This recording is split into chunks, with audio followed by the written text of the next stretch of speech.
Hi there, it's Gemma, a story and a song, and I am coming to you today with my July wrap up. Now, in July, I read 13 books. I know there's a couple of days still left to go in July, but I really don't feel I'm going to get much more finished. I'm in the process of reading Middle Game by Seanan Maguire at the moment, and it is sort of taking a while for me to get through, so I think that'll probably take me the rest of July. Now, in July, I did take part in the Book Junkie Trials, and I did indeed finish the Mage Path.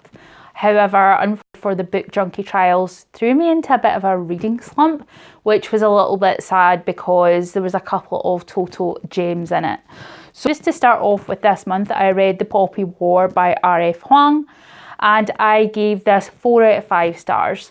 Now, I did enjoy The Poppy War. I liked the character Rin, I thought the world building was excellent, but I wasn't keen on the ending. The last maybe 40 pages or so really did throw me off, and there were parts that I thought, do I like any of these characters? Do I actually care about any of them? And the answer sometimes was no.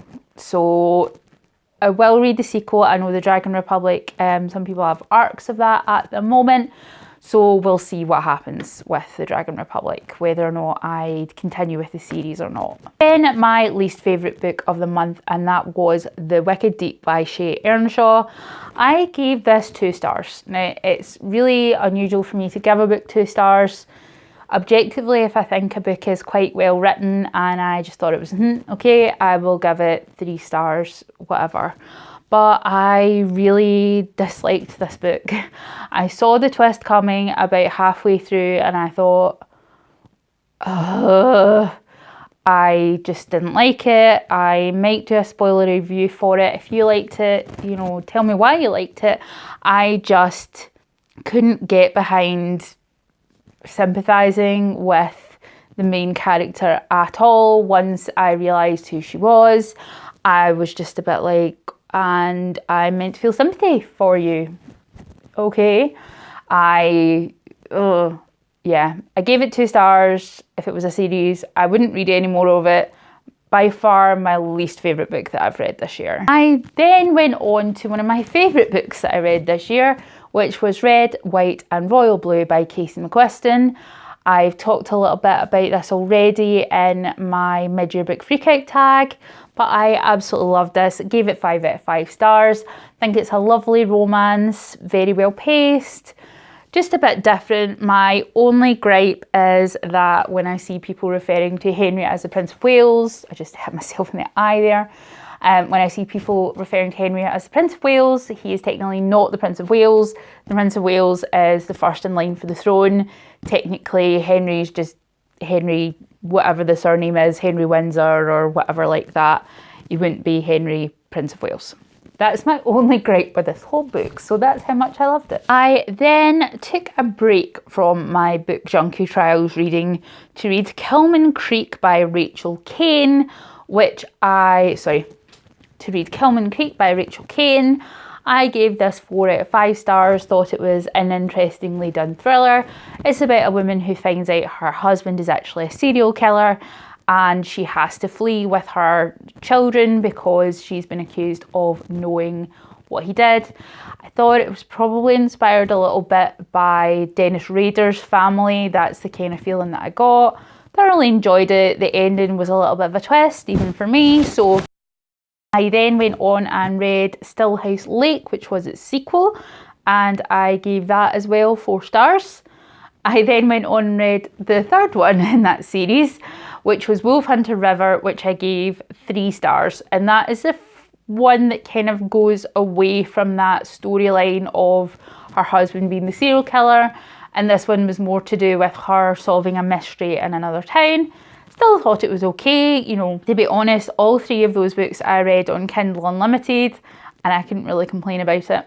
And then I read The Butterfly Garden by Dot Hutchison. Now, originally I did give this 3 stars, but I think I might actually change my rating to 4 stars because I really liked this. It had a kind of early James Patterson Kiss the Girls vibe about it. If you've ever read that book, you'll know what I mean.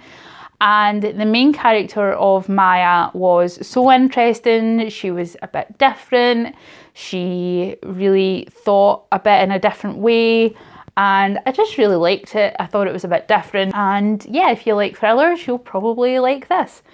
I then went on to read No Exit by Taylor Adams after hearing Books and Lala talk about it. And again, I gave this 4 stars. I might actually change my rating though to 3, thinking and sitting on it a bit more. It was good. It's about a woman who is stuck at a truck stop in a snowstorm, and she discovers that a child is being held hostage in the back of one of the vans. Of course, it all goes very pear-shaped from there. It's quite final girl. The twist comes fairly early on, and then after that it's very final girl. And if you like slashers like that, I think you'll like this. I then read The Roses of May, again by Dot Hutchison. This is a sequel to The Butterfly Garden and had some of the same characters from The Butterfly Garden, but it had a new mystery. I gave this one 3 stars. Again, a perfectly serviceable thriller. It took me about 3 hours to read, so if you're just looking for something quick to sort of try and bust you out of a reading slump, go for it. Then I read Before He Finds Her by Michael Cardos, and I only gave this 2 stars. Now, I have several complaints about this book. It really did feel like it was written by a man, and I don't know, I just didn't like it. I, again, saw the twist coming pretty early on. I wouldn't bother, to be honest. Then I had my, I believe, only 5-star of the month, which was The Priory of the Orange Tree by Samantha Shannon. I absolutely loved this book. It came right in the middle of the book junkie trials for me. I loved all the characters. I love the setting. Just really, a really great standalone that managed to do in one fairly, admittedly humongous book than some books do in an entire series. And I think I mentioned as well in a previous video that Sabrin is one of my new favourite characters of all time. Bar none. After The Priory of the Orange Tree, I read,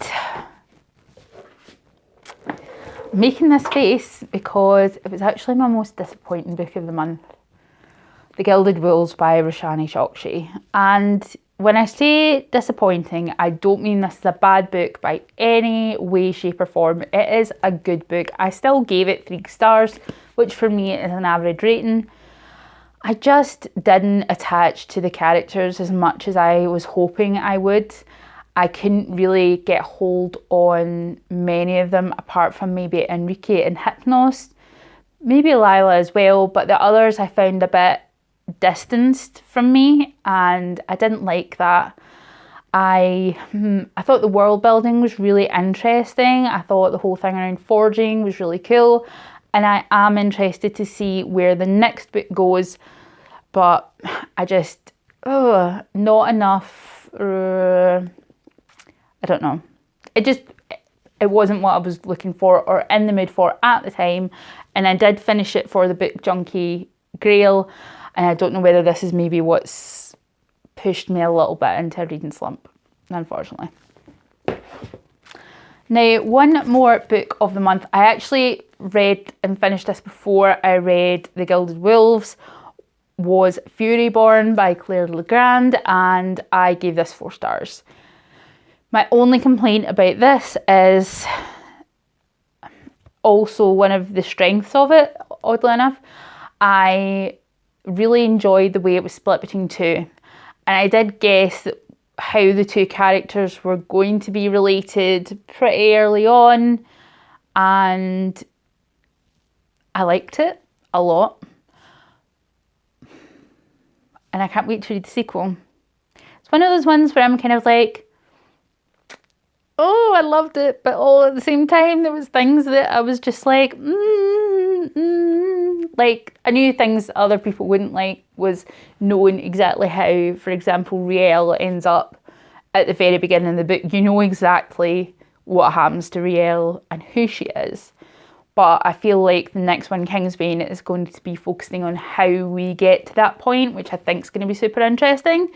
And I really liked the other character as well. His name is currently escaping me. Eliana. I really liked Eliana as well. I thought she was really different.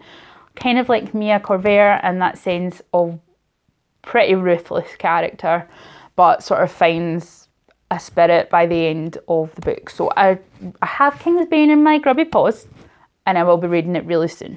Just as soon as I am done with Middle Game by Shauna McGraw. Now, as I say, read 13 books in July, probably not as much as I was planning. I did think about joining the reading rush at the end of the month, but I have been doing quite a bit of overtime and work, and I've been quite tired. So sometimes at night, all I literally want to do is curl up on the sofa and watch my husband play Detroit Become Human. I'm not even playing it, I just like to watch him play Detroit Become Human and pet the dog. So haven't been reading as much during the last week of July as I thought, so there was no point in doing the reading rush at all. But in the next week or so, I've got some plans for quite a few other different things. I've got quite a lot of books I'm going to haul probably in the next video, and hopefully I'm going to try and get my physical TBR down quite a bit. So I also want to talk about Kindle Unlimited, as I've been using that quite a lot, and see if, you know, if it's worth it. So until next time, take care. Bye bye.